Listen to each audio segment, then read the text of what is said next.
Red yung car. Asan yung red na car, baby? Ay, gali. Smell na. Na. Ay, wag. Wag, baby. Baby, wag mo sa mukha. Magagalit. Magagalit na yun. Nagalit na. Baby, no. Nagagalit na napitikon. Antok na ito ay. Opo, mawi na tayo. Mawi.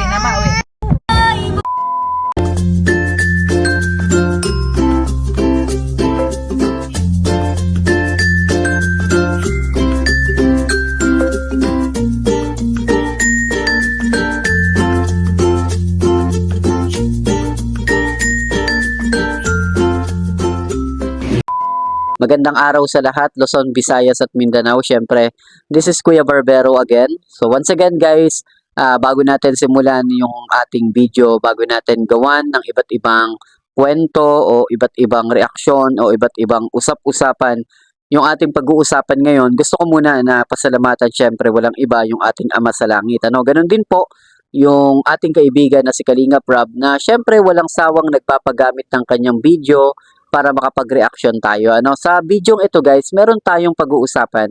Actually, yung pag-uusapan natin ay hindi lang Auntie Chris, kundi si Baby Rabi. So, meron kasi tayong in-upload ng mga nakaraan na gupit natin kay Baby Rabi. At nagupitan kami ni Baby Rabi last 2 weeks yata yun. At merong mga ilang nag-comment. O merong isang nag-comment na hindi naman negatibo. Hindi naman ibig sabihin negatibo ito. Gusto ko lang na mabigyan ng sagot yung nag-comment sa atin na bakit hindi daw binalabalan si Baby Rabay. Guys, sa totoo lang, bago natin gupitan, liliwanagin natin, bago natin gupitan si Baby Rabi, actually, pag pupunta ako kila Kalinga Prab at gugupitan ito si Baby Rabi, hindi nawawala talaga yung balabal.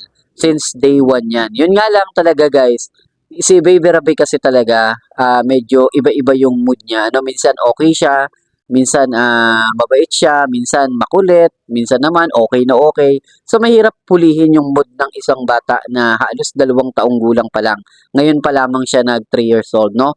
Kung kayo ay isang barbero o isang hairdresser, mauunawaan nyo kung bakit minsan naaalis talaga yung balabal. Gawa ng naiilang si Baby Rabi. Pero hindi naman ibig sabihin na hindi mo naman binabalabalan si Baby Rabi. At hindi ibig sabihin nun, hindi ka naglalagay ng cape sa mga batang ginugupitan mo. Actually, papapanood natin yung video na ginupitan natin si Baby Rabi since, kumbaga, nung magsimula tayo, talagang may balabal na ito. Panoorin natin yung video para dun sa kasagutan ng viewers natin na hindi daw natin nabalabalan. At sana daw nabalabalan si Baby Rabi. Panoorin nyo guys, yung eksenang ito na talagang si Baby Rabi ay binalabalan natin. Panoorin nyo po.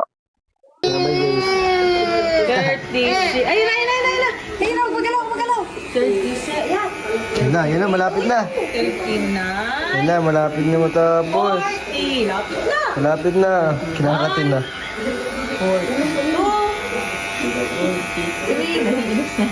44. Init na to. Hindi pa tapos. Pogi. 46. Ayaw niyo ayaw niyo gaya nung nakaraan na 40. Kinakatin na. kailangan malinis yung gilid niya. 49. Oh. 50. Hoy, 50 na. 100. Nag-skip. 51. Ayaw na niya. Tapos eh. 52. Ay, nilinisin natin yung gilid. Oo. Ay. Ay, hala, magugupit na ears mo. 55. Lapit na. Yan na, malapit na. Yan na. Bakit mas ano ka ngayon kung paano ka ran? Hala, ay, magugupit ng tainga. Ay, nabote. Nang-5 lang ah. 1.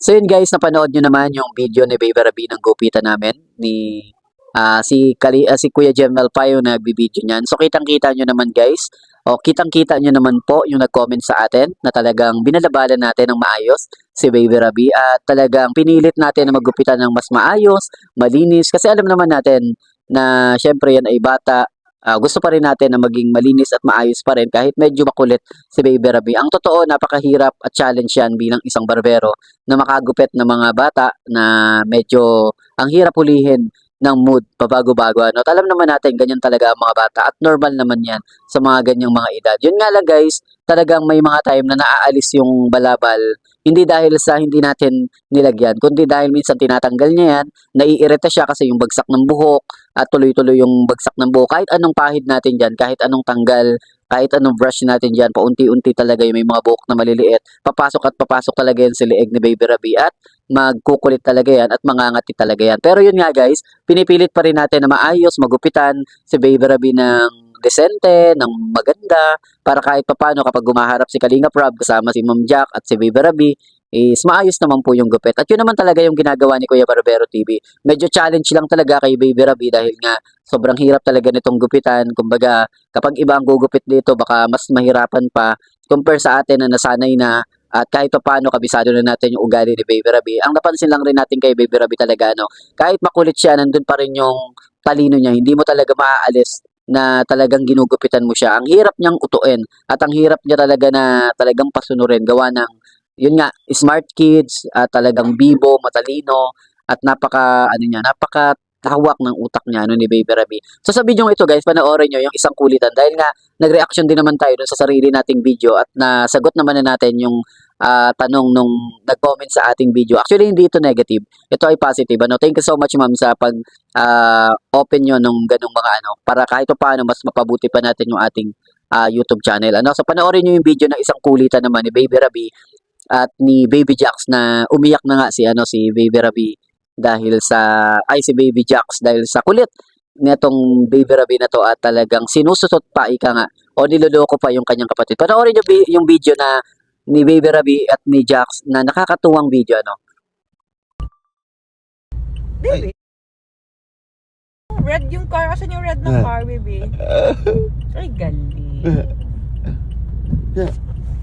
Smell na. Na. Ay, wag. Wag, baby. Baby, wag mo sa mukha. Magagalit. Magagalit na yun. Nagalit na. Baby, no. No. Nagagalit na napiting mo. Antok na ito ay. Opo, mawi na tayo. Mawi. So yun guys, sa panood nyo yung video ni Baby Rabi at ni Jackson na kinukulit ni Baby Rabi si Jackson. Tapos sinahawakan niya yung muka na para bang, alam mo kapag panganay ka, alam mo kapag ikaw yung medyo maedad-edad, kukulitin mo yung kapatid, tapos susutin mo, aasar-asarin mo, parang ganun yung ginagawa ni Baby Rabi. Kaya nga dun sa video makikita natin si Baby Rabi kahit anong sabi ni Kalinga Prab, ni Ma'am Jack, na wag Baby Rabi, talagang pinipilit niyang abutin si Jax at panggigilan yung buka. So normal naman yan sa magkapatid at hindi naman talaga mawawala, wala namang perfectong magkapatid. At kagandahan lang naman sa ganitong magkapatid is parehas silang cute, nakakatuwa Actually napaka-cute din ni Baby Jax at palangitin. Napansin din natin si Baby Jax is palangiting bata baby pa lang pero makikita na natin na masayahing bata kaagad So yun nga, nakita natin dito yung harutan, yung pulitan, yung medyo makulit na Baby Rabi na kahit anong sabi is talagang ayaw din magpasaway, ayaw din magpapigil, So napansin nyo guys yung gupit din ni Baby Rabi. So yung gupit ni Baby Rabi, napansin nyo malinis, maayos, desente, at talagang pinuli din natin yung gupit ni Baby Rabi. Kahit hirap na hirap ako, kahit minsan ang sakit na ng likod ko, kahit minsan ang sakit na ng kamay ko, nangangalay na ako, talagang pinagpapawisan na ako, halos maihihi na ako sa hirap, pinipilit pa rin natin maging malinis at desente yung gupit ni Baby Rabi. Kaya kita nyo naman, yung gupit ni Baby Rabi is malinis, talagang clean cut, talagang neat cut, talagang maayos dahil yan sa talagang talagang pinupursige natin na maging maayos lang. Alang-alang sa mga viewers ni Baby Rabi na nagre-request na mas malinis pa dapat yung gupit. Compare kasi ng mga nakaraang mga gupit natin. Actually, yung mga nakaraang gupit natin kay Baby Rabi, kung mapanood nyo yung mga video niya at napanood nyo yung video ngayon, so magkaiba. Yung mga nakaraan kasi tinatawag yun na modern mullet, yung mga usong mullet. Gaya niya ng buhok ni Kalinga Prab. Yun naman po ay mga fashion hairstyle. Yun yung mga makabagong hairstyle ngayon. Yung mga mullet, mga taper. So ngayon naman, clean cut naman. Modern din pero mas malinis naman compared dun sa dati. Kung nagustuhan nyo yung gupit ni Baby Rabi, pwede bang paki-comment nyo dito guys kung ano yung mas gusto nyong gupit, yung dati o yung noon. Kasi kung yung dati, pwede naman nating i-suggest kay Kalinga Prab kung ano yung babaguhin natin sa gupit ni Baby Rabi. At ganun din guys, kung ano yung masasabi nyo dun sa gupit ngayon ni Baby Rabi, ano? In a positive way lang po sana, wag namang negative, ano? At syempre guys, gusto rin natin na pasalamatan lahat ng nanonood kay Kuya Barbero TV. At gusto rin natin na maisama sa reaction na ito, walang iba kundi yung Franjoy. Habang pinag-uusapan natin si Baby Rabi, pag-usapan din natin yung Franjoy. Ano na nga ba yung update sa Franjoy ngayon? Syempre guys,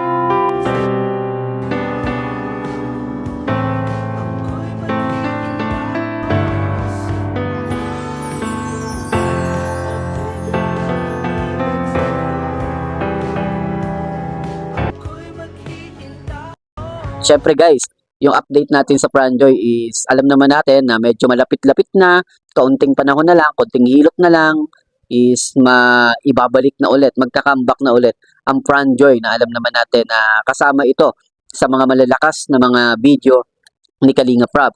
At isa ito sa inaabangan din ng mga viewers mula sa Team Kalingap. So ang Franjoy guys, nakita naman natin yung picture ni Kalinga Prab na kasama si Joy. Patunay lang ito na talagang malapit na yung Franjoy. Kasi hindi naman magpi-feature si Kalinga Prab kasama si Joy na ng mga ganito na para bang nagpapakita sila ng positive think na talagang malapit nang matuloy. So syempre, ano yan parang ito yung trademark na malapit ng i-ere ang Franjoy ulit. Kasi ganyan yung ginawa na Kalinga Prab sa Mikris.